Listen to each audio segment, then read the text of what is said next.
This is Macro Analytics, delivering frank conversations on global macroeconomics and market analysis, outside the mainstream, featuring discussions and debates between Gordon T. Long, publisher and editor of GordonTLong.com, and his guests.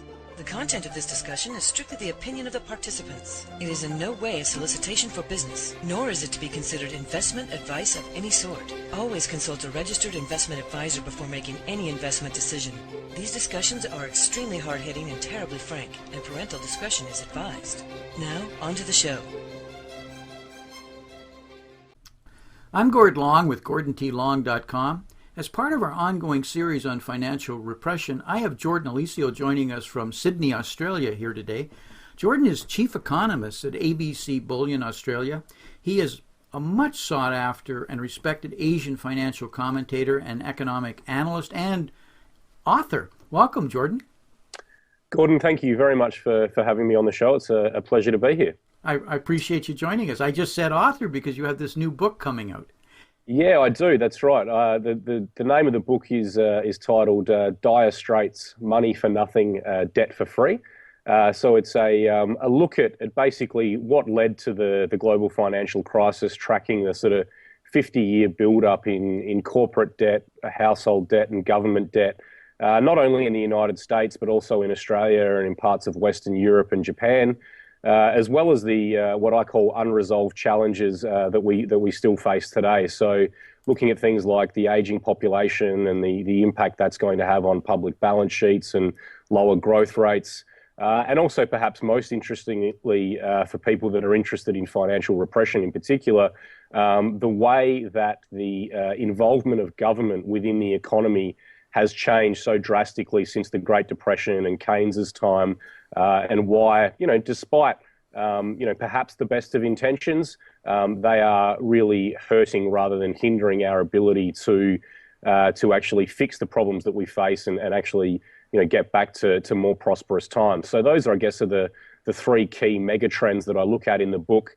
Obviously have a big focus on Australia, and our wealth management system down here, which I think is pretty interesting for global viewers as well, just because Australia did largely sidestep phase one of the GFC.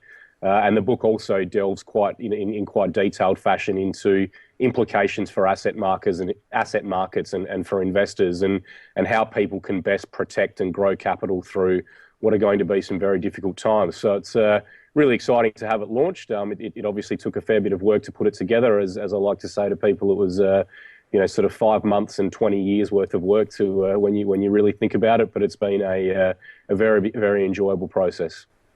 And you're taking pre-orders right now, or? Yeah, that's right. I've set up a website, moneyfornothinggdebtforfree.com.au. And it can be purchased essentially as an ebook via Amazon and via the iBook store. So it's pretty easy to find. If you type my name into Google or whatever, you'll find it pretty easily, or via ABC Bullion, where I'm lucky enough to work day to day. Well, that's like what I'd like to lead into, Jordan, is if you could give our listeners a brief overview of your background and ABC Bullion before we get into financial repression. Yeah, certainly, Gordon. Yeah, so I guess if I start with ABC Bullion, the company has been around since 1972. So as I like to say to people, we basically never left the gold standard. So we've been selling, trading, storing precious metals for investors of all types in Australia and indeed across all of Australasia for over 40 years now. So our clients range from individuals and first-time bullion investors, young people that might be coming in and buying, a few silver coins, all the way up to high net worths, family offices, wholesale managed funds, who are obviously, allocating money to bullion and who love the idea of dealing with a company that can offer the sort of full mine-to-market solution. So obviously we have our own refinery. We refine for, indeed some of Australia's largest gold miners. Obviously ABC Bullion is the sales arm for investors. And then we also have a high security private vault which is located in Sydney, obviously a non-bank vault, which is quite attractive to people as well. So yeah, we have the full, as I said, sort of mine to market solution. Me personally, I've been working with the company for over 3 years now.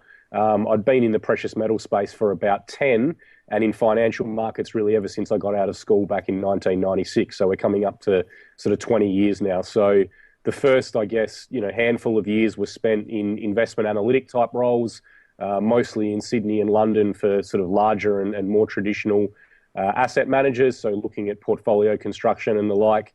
But I'd always been very big on gold myself personally, sort of since about 2003. And was very surprised and indeed frustrated that I guess the more traditional asset management houses, it's not even that they don't like gold, it's that they don't even look at gold when constructing portfolios for investors. So I was very happy to actually make the move over into the actual physical bullion industry and engage with our types of clients and grow our investor base. It's a really exciting company and a really exciting time in Australia for the bullion industry. Jordan, we're here to talk about financial repression.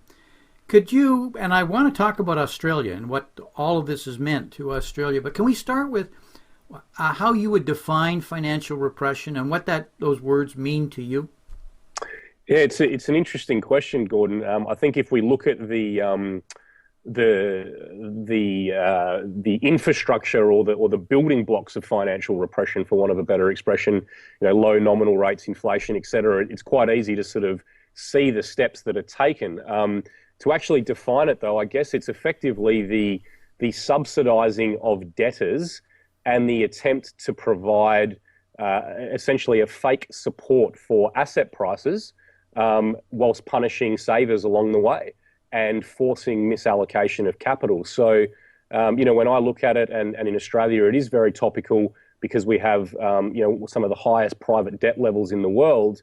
A lot of people here actually like financial repression because it's making it easier for them to pay off their mortgage or at least afford their mortgage. The flip side is retirees, people living on fixed incomes and the like, are finding life very, very difficult now because they have taken a very, very significant, effectively pay cut on the income they were able to earn on the capital they had saved throughout their working lives. So, I think I sort of look at financial repression, if I could explain it in only sort of 30 seconds to a minute. It's obviously a fascinating topic with a lot of different components to it. And yes, it is a very, very real problem in Australia, as it is obviously around the rest of the world, which I'm sure your viewers are very familiar with.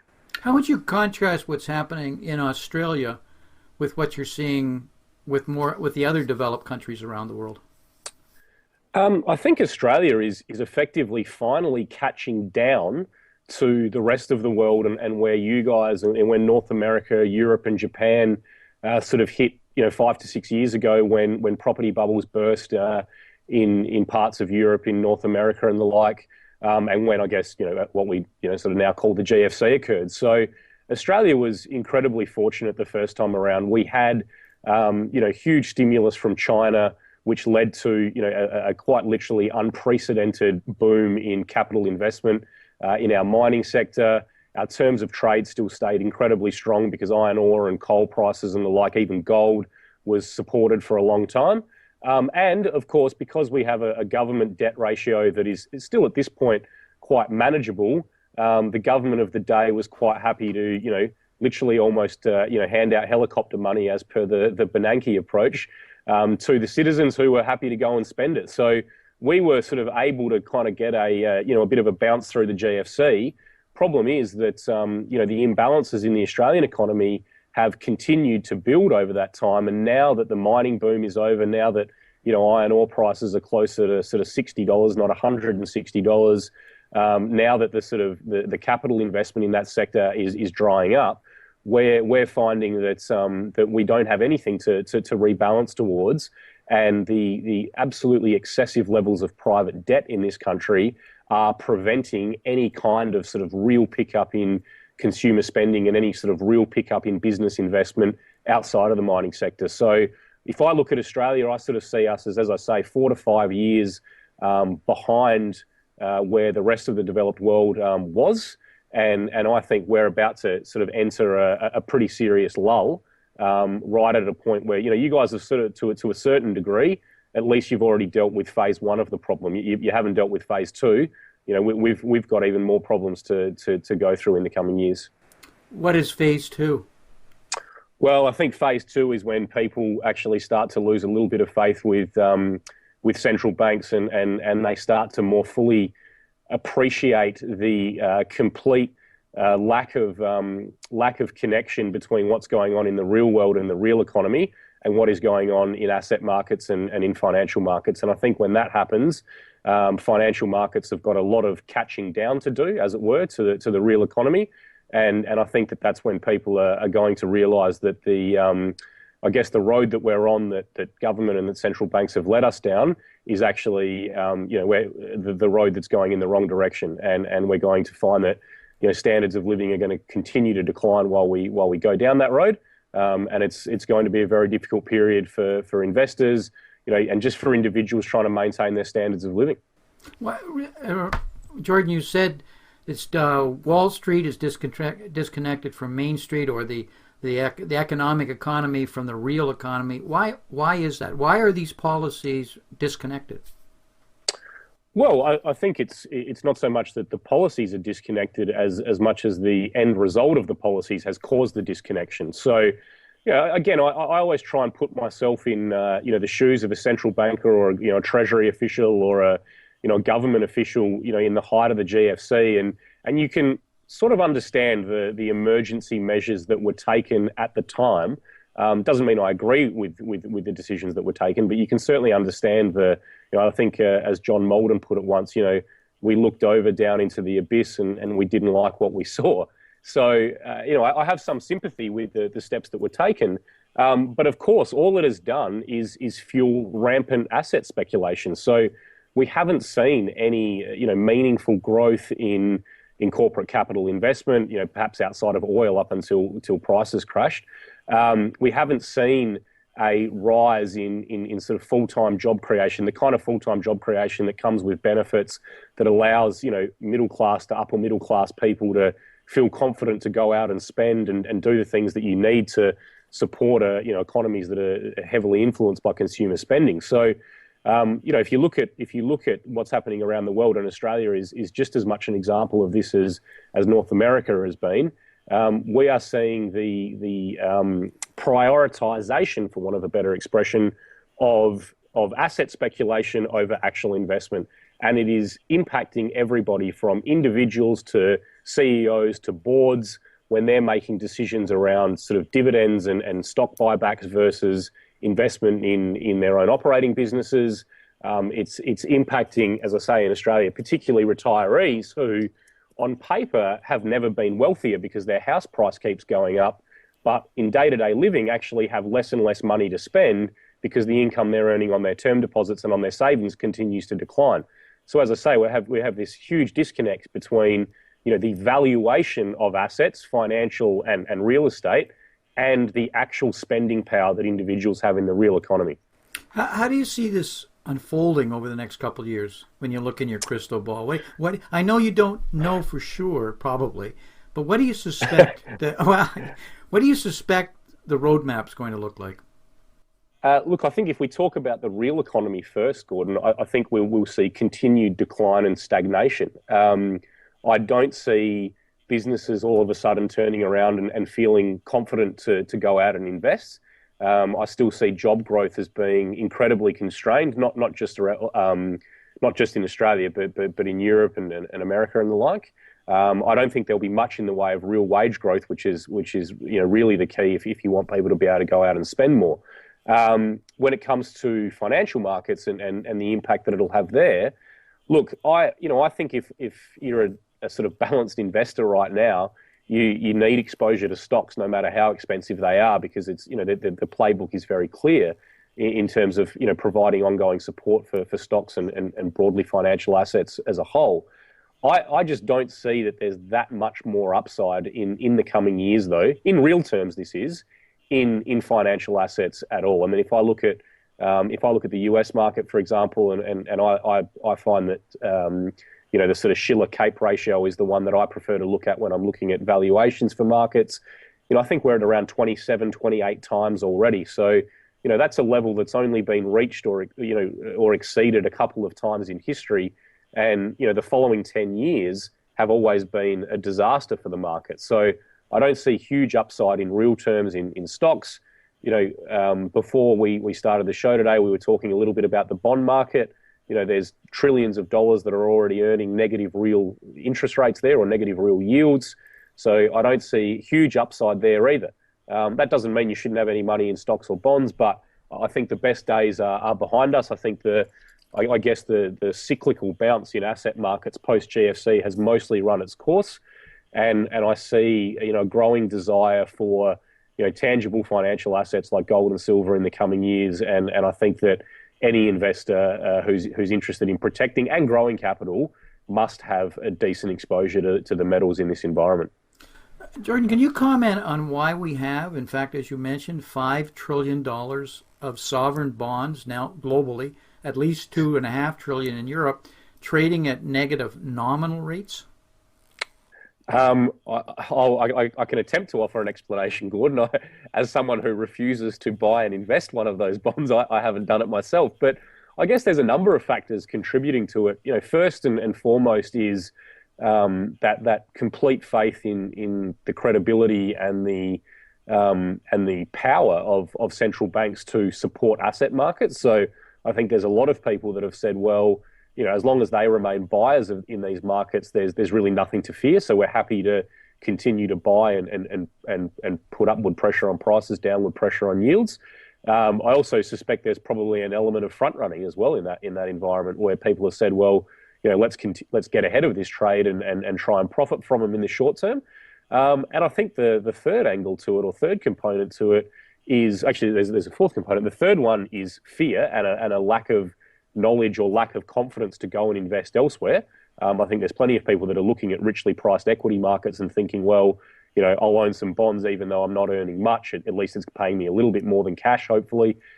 So people have somewhat support for bond markets from that point of view. And then the fourth one is probably, I guess, the sort of ring-fenced nature of a lot of investment portfolios and the mandates that they're forced to go along with. So even though they might not want to go and buy, a negative yielding Swiss government bond or a Bund or a French government bond or the like, their mandates are that they must be, 100% invested in supposedly AAA quality credit or AA and above, whatever the number happens to be, whatever the rating happens to be. So they sort of feel they've got no choice but to be in that market, even if they'd probably rather not be.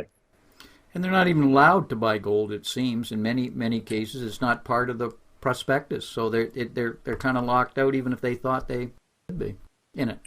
And there's such a going on that is there's so few institutions that are into precious metals that even if there was a slight shift into precious metals by institutions for some level of security and to stop the debasement of their asset values, it would be horrendous growth in gold and our precious metals prices. Is that a fair observation? Well, I think that's absolutely right, Gordon. I think if you look at where gold is placed now as a sort of percentage of global financial assets, and this is, I guess, stripping out the jewelry component of the gold market. It's at best around the 1% mark. As I'm sure many viewers of your show are familiar with, at previous bull market tops in precious metals, the number or the percentage of global financial assets in gold mining companies and the like has been, well above 10%. So it's very clear to see the upside potential in precious metals from this point. And as you say, it doesn't require, I guess, institutional asset managers the world over to completely abandon bond markets, stock markets, the more traditional places they play, and they won't. But if they even seek out a 4 to 5% portfolio allocation, then we would see prices go meaningfully higher. The point you made around institutions not buying gold, perhaps not even being allowed to buy gold, is very relevant down here as well. One of the great distortions in the Australian economy is actually the size of our superannuation pool. Superannuation is the sort of equivalent of 401ks, pensions and the like, IRAs. So it's a forced government-forced saving system down here, where every employee or every person with a job in Australia must put at least 9.5% of their money into this system, which they cannot touch until they retire or qualify to receive the money, generally around the age of 60 to 65. So as it stands today, the average Australian, superannuation is the only financial asset they're building. They're not saving anything after, of their post-tax income, because the standard of living or the lifestyle is so expensive down here. That money, that $2 trillion is out of all proportion to the roughly 22 million people we've got here in the country. It is, I believe, now the fourth largest global pension pool by dollar size, which is pretty extraordinary for, as I say, for a country that's only got 22 million people. And that entire market has continued to ignore gold, even though over the 15 years to December 2014, gold has outperformed every single one of the traditional assets that they put into their funds, and of course the actual funds themselves, which are a balanced mix of the assets that they invest in, which I think is a huge shame. It has cost their investors dearly. It cost people enormous amounts throughout the GFC, when those markets and those funds fell 25 to 30%. And the bottom line is that to me it is imprudent to allocate capital on behalf of others these days and not include a core physical precious metal allocation.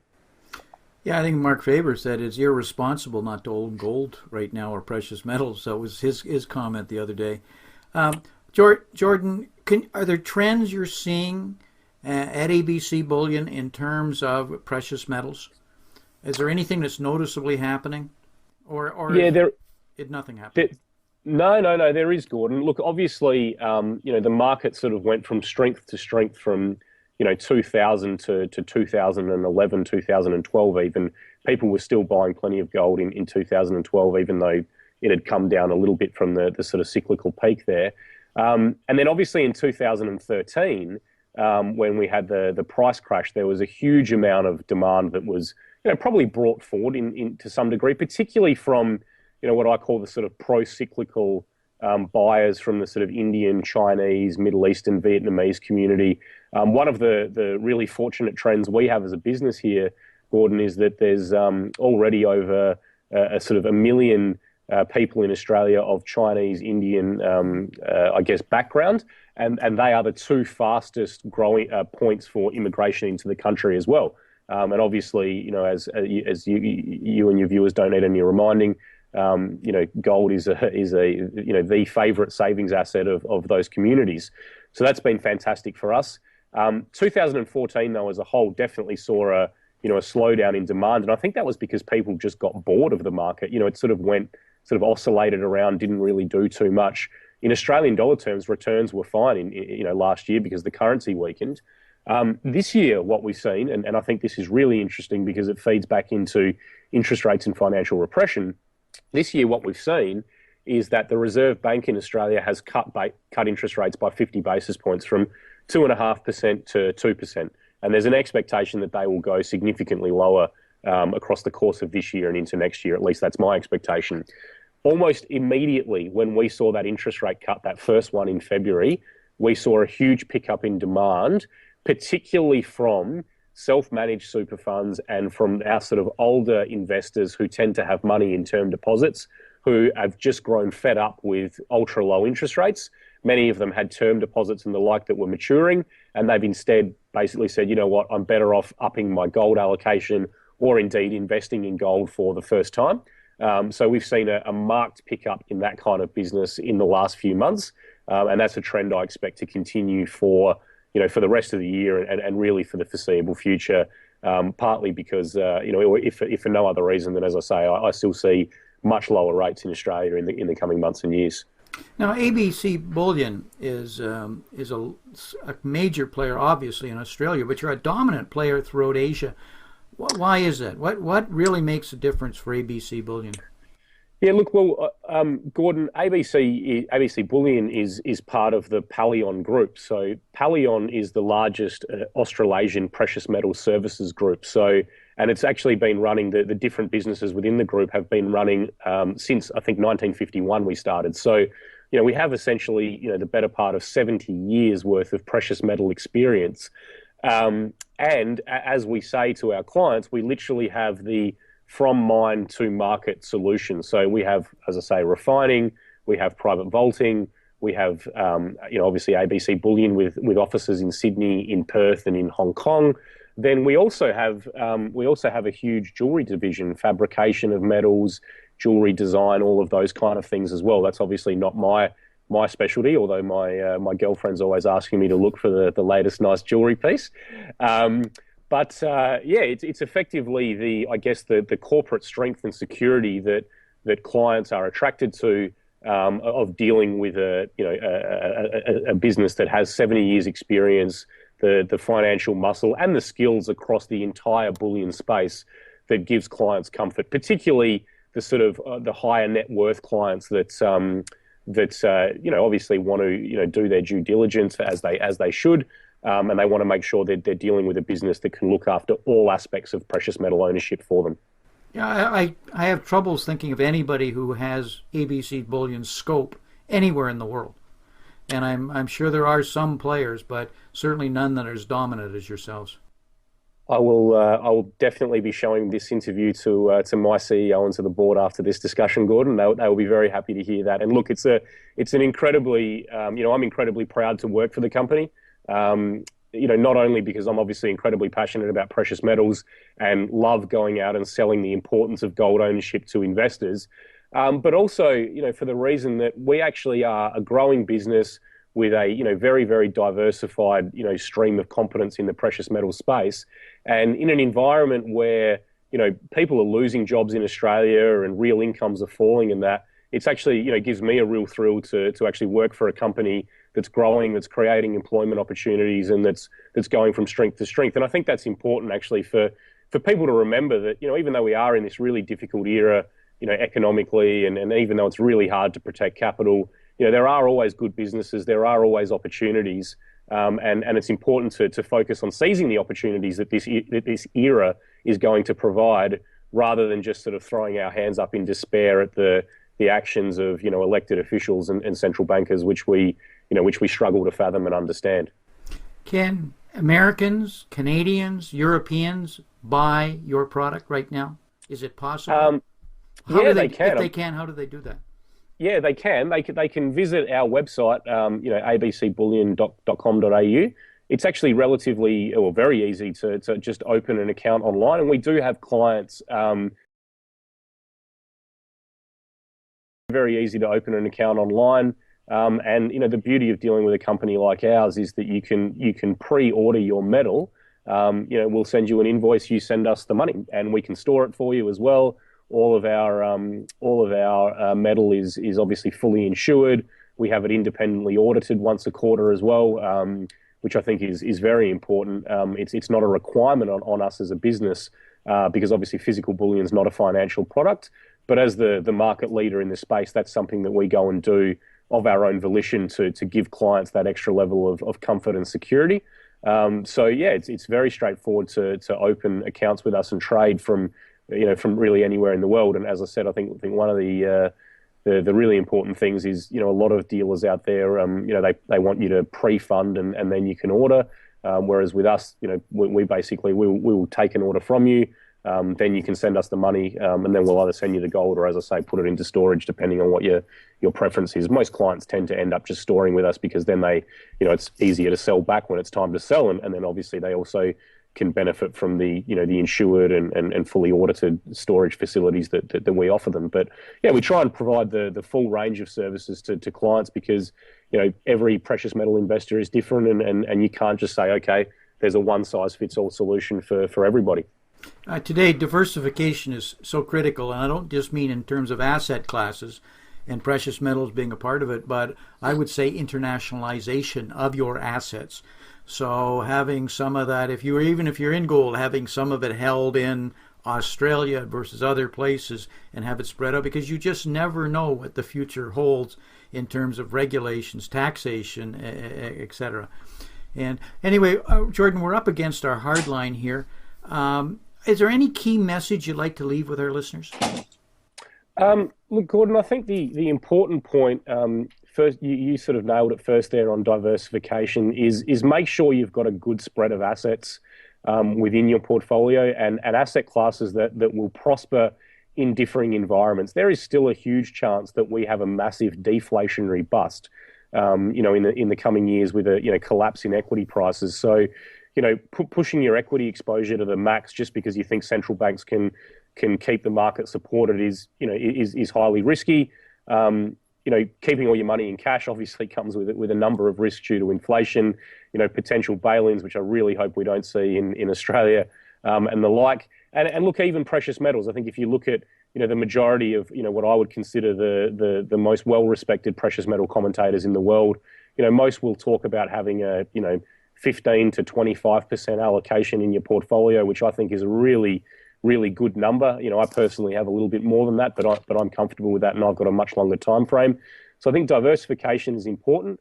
I also think liquidity is important as well. One of the things that I really fear for is that people will go for more esoteric investments in the coming years, and those things may end up being more risky than people think about because liquidity could freeze up at any time.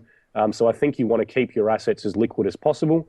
And the last point is to keep the chin up in the sense that there is going to be opportunity in this environment.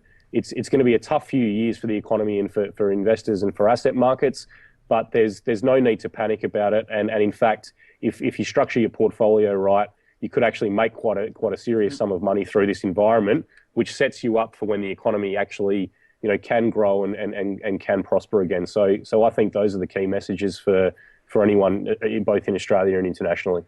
Jordan, could you give our listeners some addresses where they could follow your writings? Because I know you do some outstanding macro writings, and also ABC Bullion.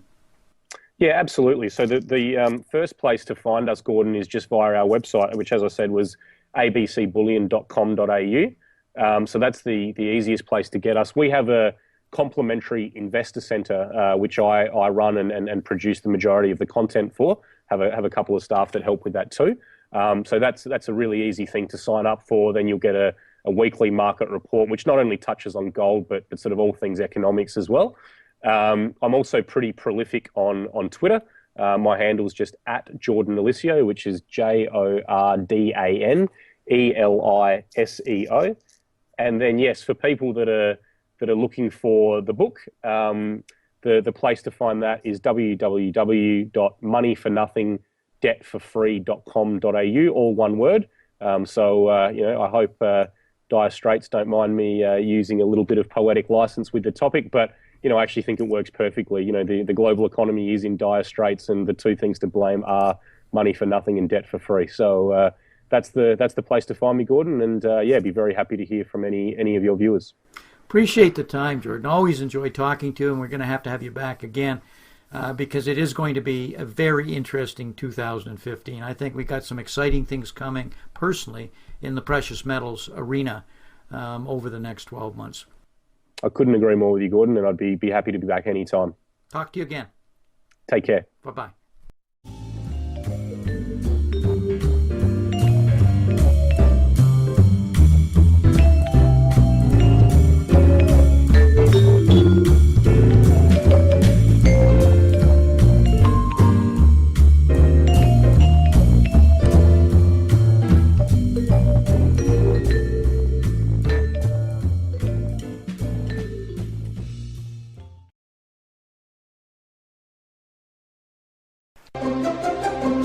This has been Gordon T. Long, editor and publisher of GordonTLong.com. New recordings are posted regularly and can be found at GordonTLong.com.